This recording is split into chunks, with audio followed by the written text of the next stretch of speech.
Welcome to the Frisco Report, all right? While Cowboys blog gets settled in. Guys, remember, Frisco Report on all major podcasts, Podbean, iTunes, Spotify, all that good stuff. You can find the Frisco Report. Remember, visit thefriscoreport.com every once in a while. Yes, we are back. What's up, Daniel? What's up, Geo Mag? Mike, we are back. Let's go. The show's back. Let's go get it. Or as The Rock would say, just bring it. How's everybody feeling on this wonderful Tuesday? Hope everybody's great. Hope everybody's good. Hope everybody is just fantastic. No, Cowboys, man. We got a lot to talk about. Just waiting on Joe to get situationals. All right. And get the show on the road. Robert says, "What's up, Cowboys Corner? I've been waiting for this." Yes, sir. I would click on your comment, but I don't have access for it. No, man, the Frisco Report, man, me and Joe, it's just schedules, when you get into the holiday season, schedules just get hectic. Schedules just get crazy. And that's just what it's been. And so, Joe hit me up. He said, "Hey, are you free tonight?" I said, "Joe, I'm an American. I am always free." And so we're just waiting on Joe Rod to get situated. We'll get this Frisco Report started because you know how we do it over here. That's why you guys tune in to the Frisco Report.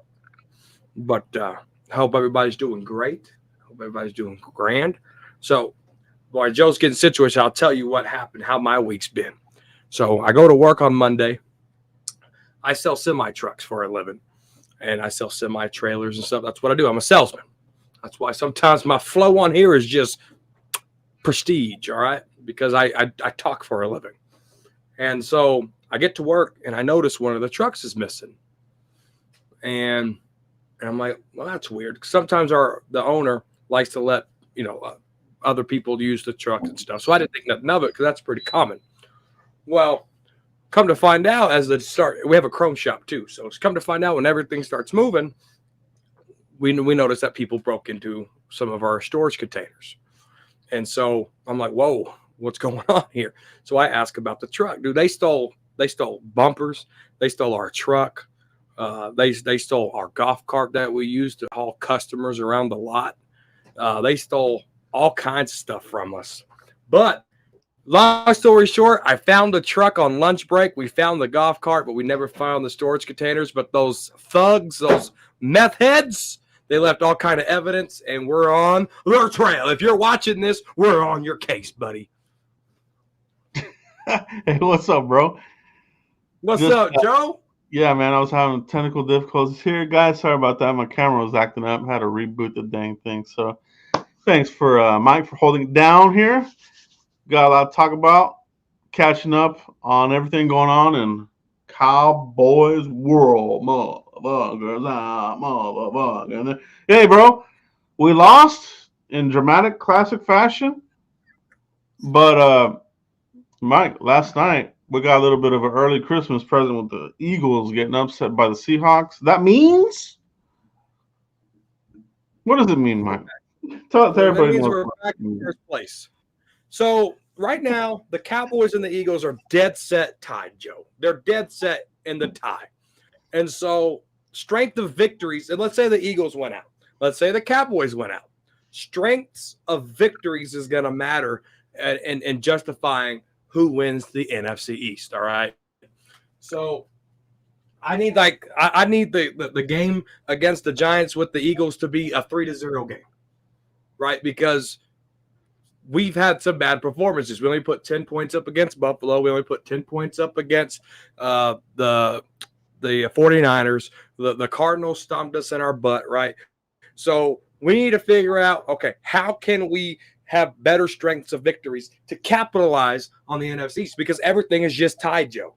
So that's going to be the break. We need the Eagles to really collapse and only score 3 points somehow, form or fashion, right, and still win. But yet we still have to win in the process at a more fashionable, good-looking score, right? So that's what it is. That's what it means. That's what it means, bro. And if you're not excited about that, well, I mean, I wouldn't say excited, but at least it gives this team a goal to set now. Because what I didn't like, Mike, is the way this team showed up in this game, and I'm sure a lot of you guys would agree that that's not championship football, man. So they get a little bit of a reprieve, Mike. So now they have something to really fight for. I didn't want these guys to just take the foot off the pedal and just roll into the playoffs. Now you're still in the NFC title race. At least clinch it. You get that number 2 seed probably, right? So, big question, Mike. Can they do it? All right. Let's take a look at the schedule here, man. Let's take a look at the ESPN. All right. Playoff machine. You know how this is our go-to during this time of year. So let's go ahead and put this on the screen, Mike. Let's go ahead and put it on here. All right.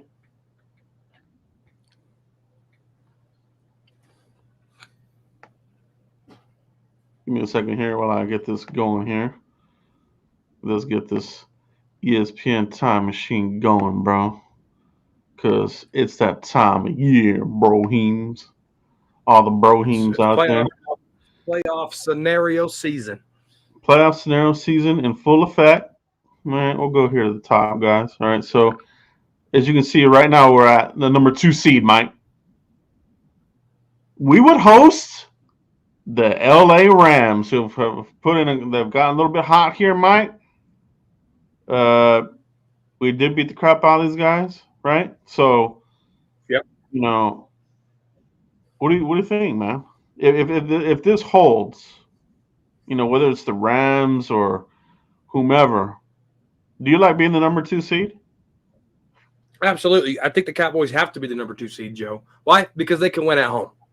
And, you look at these, luckily, let's say something happens. The only outdoor game you got to play in is possibly Tampa Bay and 49ers, which that's great weather. So there's really no cold weather games that you have to go play. Well, not Tampa Bay. There's no weather 4th seed. So as long as Cowboys can obtain that 2nd seed, they control their destiny, and their only away game would have to, if they continue and get to the NFC Championship game and the 49ers get there, would be in California, nice weather in February. All right. So I like the Cowboys at any given day at AT&T Stadium, Joe. I mean, that's what they got going for them, right? That's the big thing here. Like we are really putting it on, when we're at home. So yeah, man, I'm with you. 2nd seed if they can hold on to it. Now we are playing the Dolphins, Mike. So if you look over here on the left side of the screen, Miami, this is almost a mirror scenario. If they lose, they go to that 5th seed. If we lose, we go to that 5th seed. You're almost flip flopping here. So, I don't know. Miami would go to the 5th seed because they'll still be division leaders. Yeah, you're right. There's still that 10-5 that would be there at the top of that division. but you still got other teams here. Let's see how the Chiefs hold up here. 9-5. Of course, you got Baltimore playing San Francisco in the big Christmas Day game there. That could help us. Yeah, but basically, the only way for us to get that number one seed, Mike, is if San Francisco loses 2 games and we lose none. That's the only way. Right. If they lose one and we win the rest of our games, well, they got the tiebreaker head to head. So number 2 seed, Mike. Do any of these wild card type of teams coming to Dallas scare you as far as like they're picking up steam, they're catching lightning at the right time of the year? Do any of these guys kind of scare you as they can come in here and upset us? I mean, the NFL is a strange lady, as Brian Broaddus would say, right? And there is a saying called any given Sunday. I mean, it's just like with the Eagles and the Seahawks. Who would have thought Drew Lock would go and do a 92-yard drive and go beat the Eagles, right? So you have to be ready. You have to be prepared because any team can knock you out. It doesn't matter. I mean, if you get number one seed, your chances of winning the Super Bowl is high. But there's times where the 7th seed, like the New York Giants, or back then it was the 6th seed. Back then the 6th seed won the Super Bowl, and that was the New York Giants. They did it twice actually. So you always have to. That's what Joe's saying. The lightning in the bottle teams, and when you get into the playoffs, the record's 0-0. There's a clean slate for every team in there. The goal is to get into the tournament and see what happens from there. So the Cowboys, I like them at home. Give me them at home.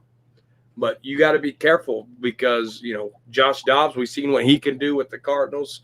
Brock Purdy, that defense. But at the end of the day, as long as Cowboys take care of business, give me them at AT&T Stadium all day long.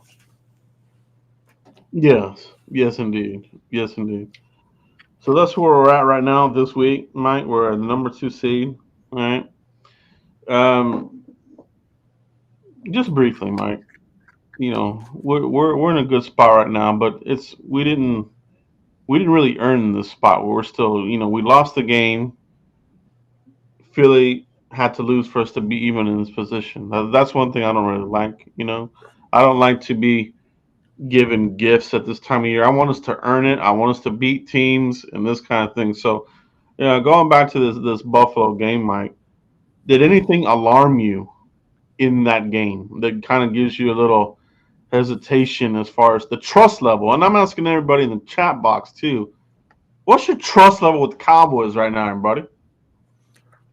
On offense and defense, Joe, and special teams for that matter, they all three phases of the football failed us in every aspect imaginable, right?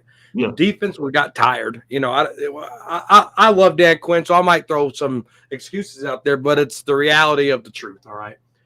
When your offense goes 3 and out, 3 and out, 3 and out, 3 and out, when the opposing team has the ball for 18 minutes, more than 18 minutes in one half, chances are you're losing. Time of possession is key. And the offense could not sustain the drives, and the defense could not stop the run. But at the same token, the defense was tired. All right, they just were. You're later on in the year. You're just coming off a big victory at home against the Eagles. Maybe they just got the notification that they clinched playoff berth. All that stuff, but all three phases of this team. Fossils going behind Mike McCarthy's back and telling Sam Williams go block that punt, and he gets that penalty, and Bones Fossil gets his butt chewed out. Sam Williams gets his butt chewed out. But you have to keep that camaraderie, all right? The Eagles are falling apart because they got no camaraderie. Like their head coach is a joke. He's over there screaming at fans, talking about no one's being loud anymore to the Chiefs. And ever since then, dude, they've been losing 3 in a row. So Bones Fossil, I don't like how you did that to Mike, but Mike, I don't like how you called the game. Dan Quinn, I don't like how you did it in adjust. So all those three, all that ties into one another. Yeah, the Cowboys under Mike McCarthy, I don't think we've ever lost 3 straight outside of 2020 when Dak broke his foot and ankle and all that shit, right? So I don't think we've ever done that. But when your organization's falling apart, when you lose 3 in a row, and people are pointing fingers, right? We can't have this here in Dallas. Bone Fossil be on the same page. Mike McCarthy be on the same page as quarterback. Dan Quinn be on the same page with your defensive leaders, because that's what failed us in Buffalo, Joe. That's in you. We're so used to this, Joe. Let's just be real. We're so used to this. Like under Jason Garrett, all the 8-8 seasons. What was it, Joe? It was win and go home. We controlled our own destiny. We went home every time. Right? Now, Mike McCarthy, under Mike McCarthy, you're going to have either a bad management game, you're going to have a lot of penalties, you're going to have where the offense can't get more than 10 points, you're going to have where the defense can't stop the run. You know how I know that? Because it's already happened 3 times this year. It already happened 3 times this year. This team, Joe, as of right now, I like them at home in the playoffs. But if they win in Miami, they might change my mind. But right now, this team going into the playoffs, what they showed me at Buffalo, Joe, pretenders. And I ain't chicken. Yeah, bro. I'm with you on that shit, bro, because my emotions ran really high that day, dude. Like I said, my post game came out late that day because I was screaming all day, bro. I was losing my mind because I was like, you gotta be fucking kidding me, dude. You come out here and do this? You let a lot of the stuff slip out of your hands? And like you, Mike, I like, this is the same old, bro. So Yep. a lot of us have just gotten to that point where, we really had enough of it, and I think a lot of fans that have been around for a while, man, maybe even some of the new fans that been watching Cowboys here recently as a young kid, teenagers now or whatever, young 20s, maybe they're tired of it already too, man. But um, at some point, man, they gotta they gotta turn that corner, Mike. And I wanted it to be against that Buffalo game. It didn't happen. It was the biggest disappointment of the year for me, because this was supposed to be the game where you're like, now we're gonna show you we're in championship mode, bro. Take notice, all you motherfuckers out there. But no, we come out and we prove the haters right. We come out here, flip, flop, all over, did not show up, bro. So, Mike, in this Dolphins game, I think is a huge game. I think this is the game that will propel you, give you momentum to take that into the playoffs. You know what I mean? But if they come out here, Mike, and get another ass whooping here, I mean, you can't help it, bro. Fans, they'll be in the right to be pissed off and not have faith in the team, man, because, I live or die and this and that. Get out of here, bro. We all do, but you get pissed off as a fan, you get let down. So, Mike, I got to see it in this Miami game, bro. I got to see it. No, you're right, Joe. And shout out to Dallas Cowboy fan 1980 that just entered the chat room. All right. One of the best content creators out there, 1980. You guys subscribe to him if you haven't already. Dude, when I'm going to talk about Micah. I might hurt some feelings, Joe, but this is the Frisco Report. All right. We're facts enforcement. All right. We're not feelings enforcement. We're facts enforcement. Dude, where has been Micah Parsons has 1 sack in 3 games, bro. He's got to get off that podcast shit, bro. Micah Parsons has 1 sack in 3 games. Dude, that's not good. We are undisciplined, dude. And when Mike McCarthy and when Micah Parsons go too many M's, when Micah Parsons goes to the media and says, I don't know why we can't win on the road. When he says that, dude, that right there, dude, it makes me real mad. Like there's steam. I'm like a cartoon. There's steam out of my ears. There's steam coming out of my nose. And I'm just pissed because you're the leader of this football team. Mm-hmm. You can't say, I don't know why we can't fix the road issue. You're not supposed to say that. You know what I'm saying? Like, I hated that he worded it that way. Yeah. Them going into Miami, beating Miami. It needs to happen, Joe. It needs to happen for their confidence, for the fans' confidence, and just for playoff confidence, Joe. But Mike McCarthy, I mean, God darn it, too many M's. Micah Parsons cannot have 1 sack in 3 games, bro. Can't happen, dog. Can't happen. No, yeah, he's gotta yeah. He's gotta show a little bit more dog, man. I think and this is what I was afraid of, Mike. This happens to our star players, bro. They're fresh out of college. They still got that mindset, that rookie mindset. They want to come out here and make a mark in the league.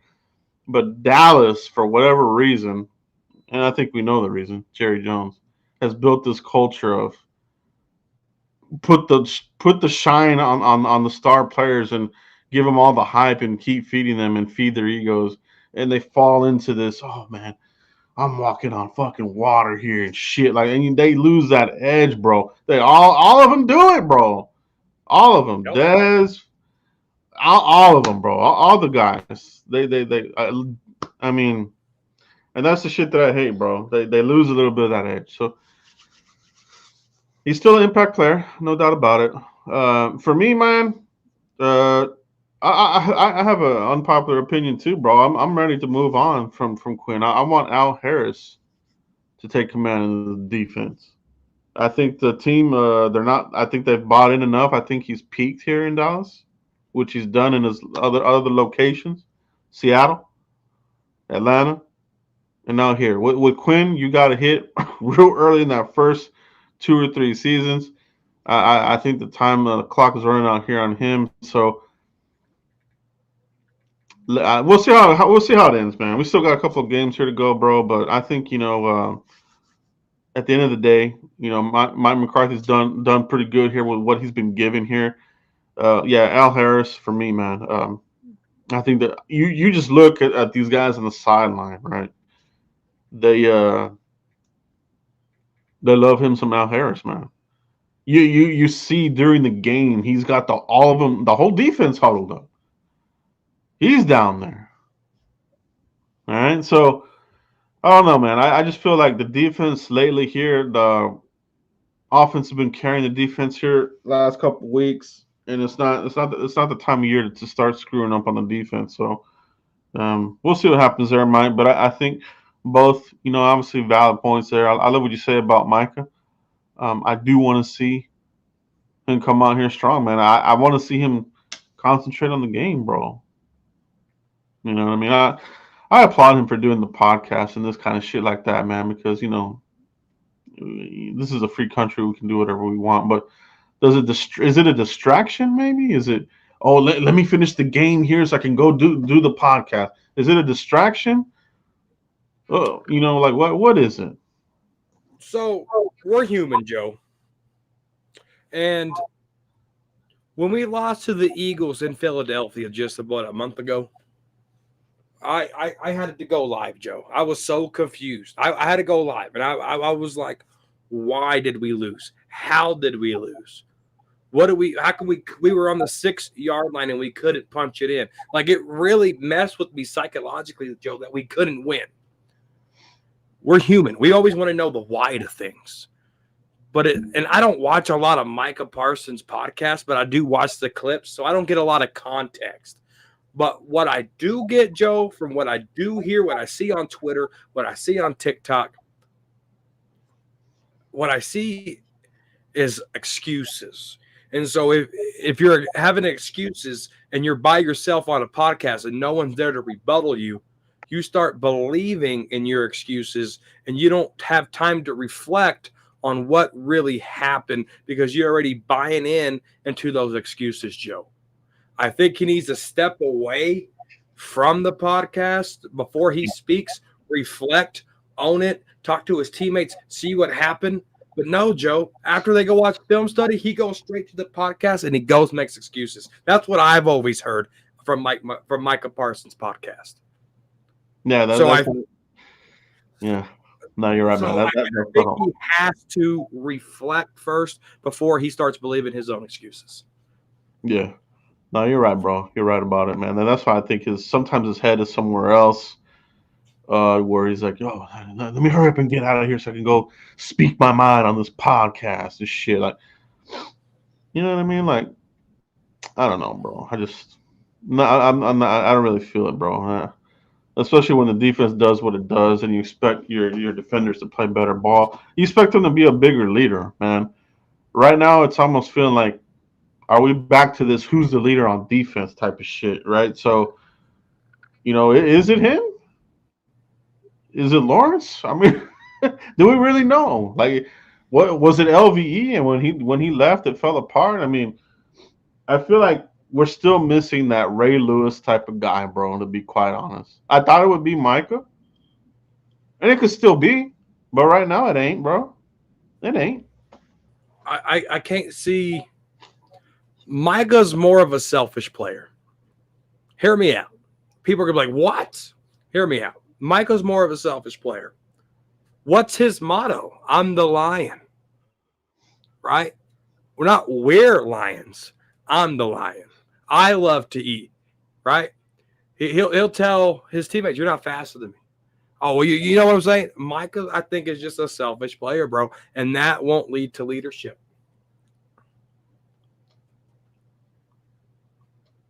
Let's talk about this, bro. Hankins, yeah. And we're gonna talk about a little bit about defensive tackles here, bro, because I feel that you got the excuse makers, right, Mike? Every fan base has the excuse maker. Oh, you gotta give him time. He was a late round first pick, motherfucking little pussy, little twats. Mozzie Smith, bro. Where, bro? Where is he at, man? Hankins is out. Oates is the only one, and he runs hot and cold. He always has. Neville Gallimore. We're still struggling here, bro. Defensive tackle, stopping the run, getting shredded still, Mike. Is there anything that Quinn or your defensive coaches can do to compensate for a soft middle of your defense, Mike?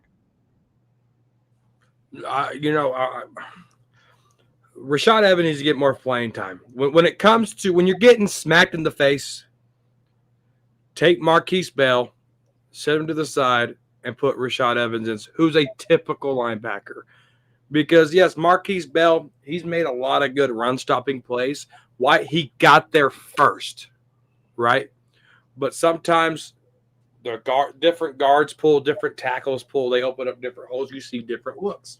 And so when you can't get there first and you're undersized at playing linebacker like Marquise Bell. Now, Marquise, let me make sure I say that. Marquise Bell is a really good player, right?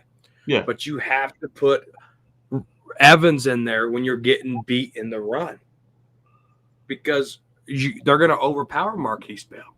I mean, look what Tyron Smith does. Look what Tyler Smith does. Look what Terrence Steele does. Look what Zach Martin does to these corners when they get out there. They demolish those guys, right? Yeah. And it's no different with Marquise Bell. That's right there. You need meat on meat. It's a meat feast, all right? And if Mozzie Smith is struggling, dude, why is he struggling? Dan Quinn, you're a defensive line coach at heart. You made your money doing that before you became a defensive coordinator. Why is Mozzie struggling? Yeah, he got a sack. You got him in the graphs, whatever, right? But at the end of the day, why is he doing that? You're a D-line coach. We've seen you coach D-linemen up when you first got here. You were in the middle of it, Dan Quinn. We don't see those pictures no more. Maybe you are right. Maybe he has peaked, right? But this run, it can't happen. It can't happen. There's no reason why Jared Cook should have 200 purpose yards. No reason at all, Joe. I don't even think Josh Allen threw more than $120. I don't think he threw more than 17 times because they were in there getting manhandled because Marquise Bell was in there. Mozzie Smith, no experience, was in there. Neville Gallimore gets beat every now and then, and there was no adjustments made, Joe. No adjustments made. Zero. Zilch. That's becoming one of Quinn's biggest flaws. He can't do in-game adjustments, bro. You got to wait a half for him to do something, and by then usually you're in trouble already. If you're behind, you ain't helping the offense because then the offense becomes one dimensional. You got to air it out, and there goes the running game. There goes your time of possession, and here comes the loss. So it's huge, bro. The defense just got to turn it around, man, and they got to turn it around quick. You know what I mean? Because somebody's getting cut. Someone's gonna get cut at the end of the Hopefully. season if things don't go the way that we expect them to be, man. We expect the conference game at the minimum. We all want the Super Bowl, but we're tired. We're tired of the wild card exits, bro. Yep. I need 3 people right now. You, and you. You, and you. Right now to click like on this video. Whether you're on Joe's channel, whether you're on my channel, 3 people click like right now. I'll wait. Thank you for doing that. Joe, dude, I'm telling you, man, like it was all 3 coordinators in that Buffalo game. Like there's times where Dan Quinn makes the adjustments, like against the Eagles. Or excuse me, against the Seahawks, right? Mm-hmm. DK Metcalf was destroying Deron Bland. He hurried up, put Stephon Gilmore over there. Deron Bland got a pick, but he didn't lose any confidence, dude, and he went and did it, right? So he has the capabilities of doing it, but it's like, why do you struggle in doing it? Mm-hmm. Why? Did you hit like? Did you hit like? If you haven't, hit like. But yeah, dude, that's what it is, man. Yeah, it is, bro. It is what it is. It is Cowboys Nation at heart. It is the dramatics that make the Cowboys the most watched team in the NFL, the most hated team in the NFL. We got the best fans in the NFL. We've got the best. Well, We've got the best of the best, man. So when times are like this, we gotta say, how about them Cowboys, bro? You know. Sometimes you gotta live in the past, bro. With my man back here, to remember the good times, and that's the saddest shit ever, bro. that was a long time ago. I was a teenager when we So, won these damn championships, bro. I'm ready for I'm ready for a new one, bro. It's been too long. speaking of coaches, right? Because you brought up Jimmy, I have to bring this point up. Like Mike McCarthy, he's done so many good things for this football team. Investing in defensive tackle. Even if it works, even if it don't work, you still put chips on the table to invest in it, right? Safety. You invested, you turned our safety group around, right? Just he has a lot more draft hits than he has draft misses. Which I actually now after this past draft, I think it's kind of balanced. But I tweeted out something because I wanted to know, so I did some research, Joe. Cowboys in 1991 to 1996, in those seasons, they hit the playoffs. That's six straight playoff appearances, right? Mike McCarthy now has 3. So it hasn't been done, Joe, since I was 1, 2, and 3 years old, right? So Mike McCarthy's doing really 3. The more you're in the bracket, the more you have a chance to win it, right? You have to be in the bracket, but the more you're in it, the better chances you have in it, right? So to be in the bracket 3 consecutive years, Joe, and it hasn't been done since the 91, 92, 93, 94, 95, 96 season, Joe, that says a lot about Mike McCarthy. But if you can't get past the divisional round, Joe, you have to move on because you're not improving. Yes, you're getting us to the bracket, but we have to get past that divisional round.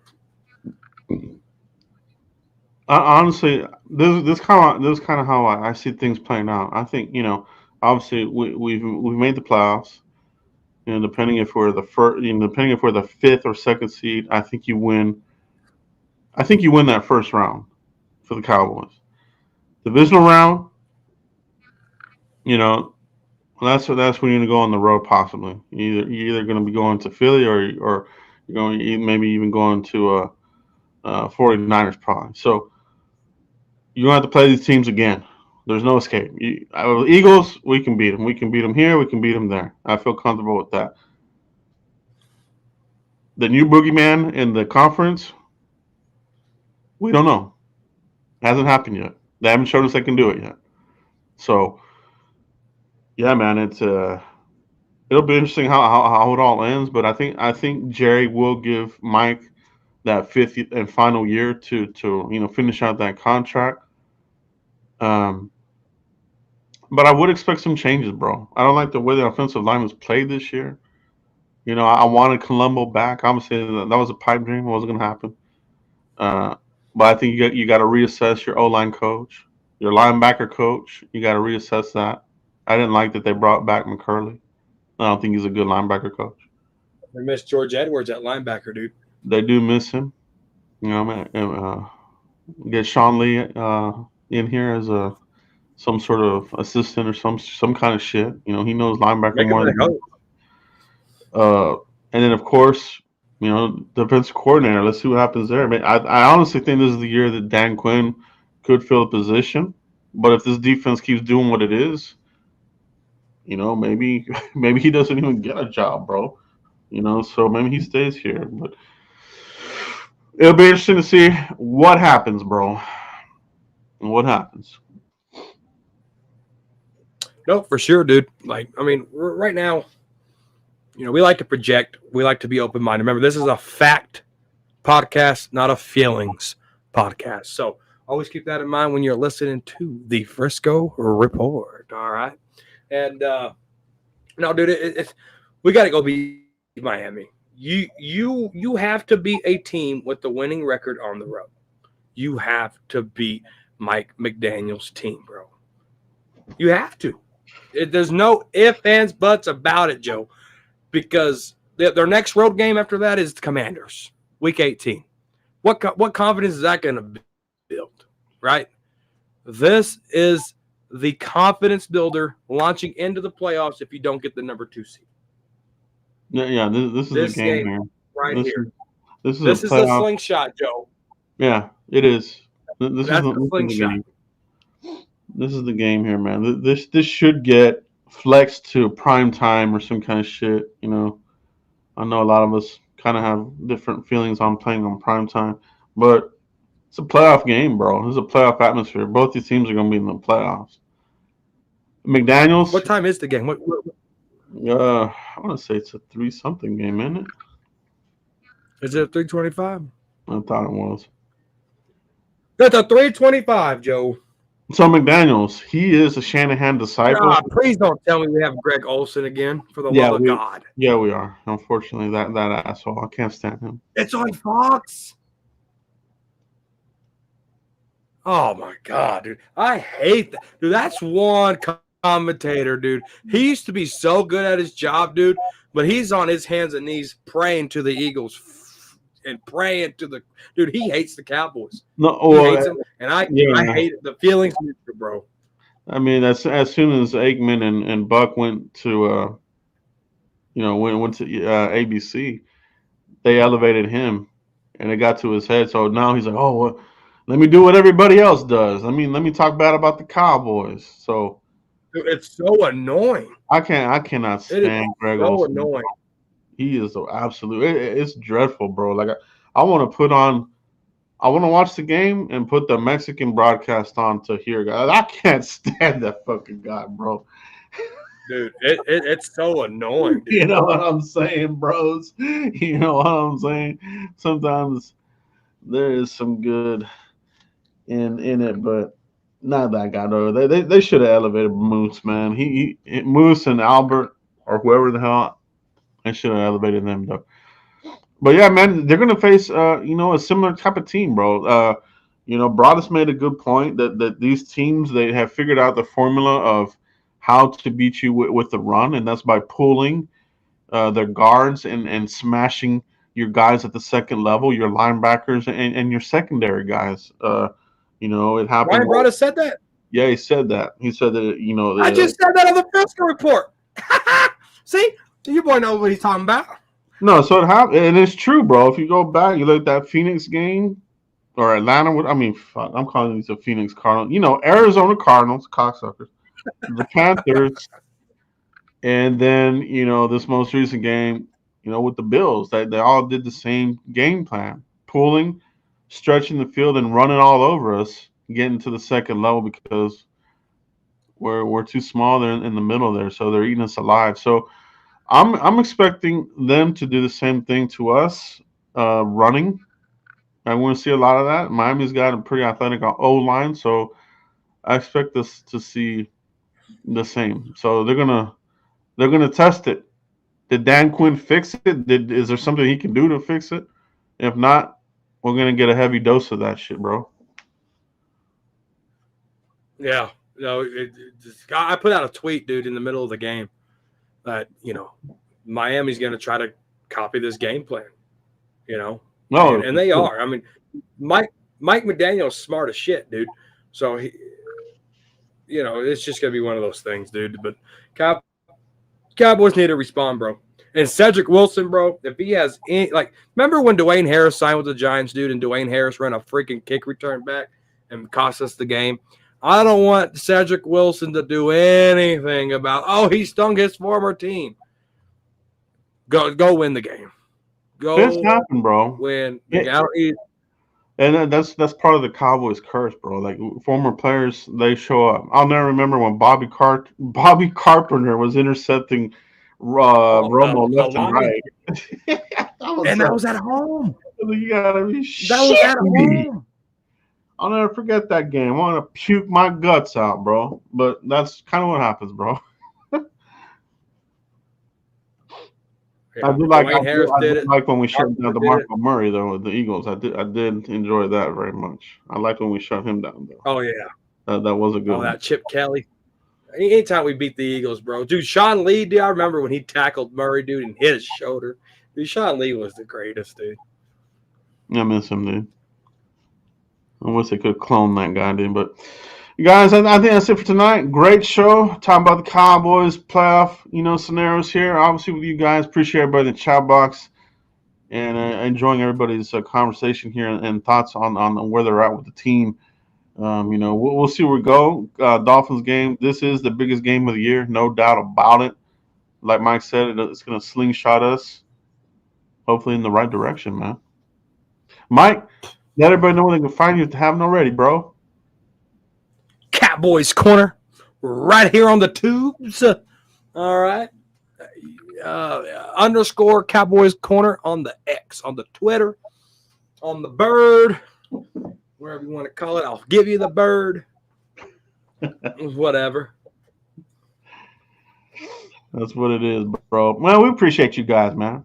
You've been sticking with us all year long, keeping it on the real here, and that's what really attracts us here to you guys and everybody in the chat box, man. Give you guys a round of applause. Shout out to all you guys. On your way out, pound that like button on your way out, guys. We do appreciate our loyal fans, man. So hit that like button, and we'll see you for the next one, guys. Let's bring home that W, man. Let's get that win.